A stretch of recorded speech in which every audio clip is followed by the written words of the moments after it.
Class 2 এর unit 6 lesson 3 page 60 সমাধান। Cat cat মানে বিড়াল, ব্যাট ব্যাট মানে ব্যাট, ফ্যান ফ্যান মানে পাখা, ভ্যান ভ্যান মানে ভ্যান।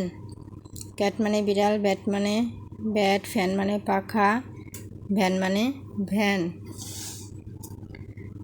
পেজ 61 এর সমাধান। এখানে আছে এফ এ এখানে হবে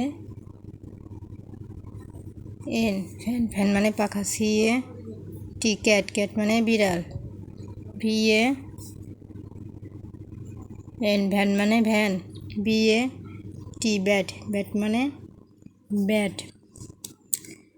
এখানে আছে সেম অর ডিফারেন্স। সেম মানে দুটো উচ্চারণ যদি একই হয় সেক্ষেত্রে এস, আর যদি উচ্চারণ যদি আলাদা হয় সেক্ষেত্রে ডিফারেন্সের ডি। ব্যাট ভ্যান দুটোর উচ্চারণ আলাদা, ডিফারেন্স ডি। ব্যাট র্যাট আলাদা, ডিফারেন্সের ডি। ফ্যান ফ্যাট ডিফারেন্সের ডি। ম্যাট হ্যাট ডিফারেন্সের ডি। পেন পেট উচ্চারণ একই, সেমের এস। সমাধান।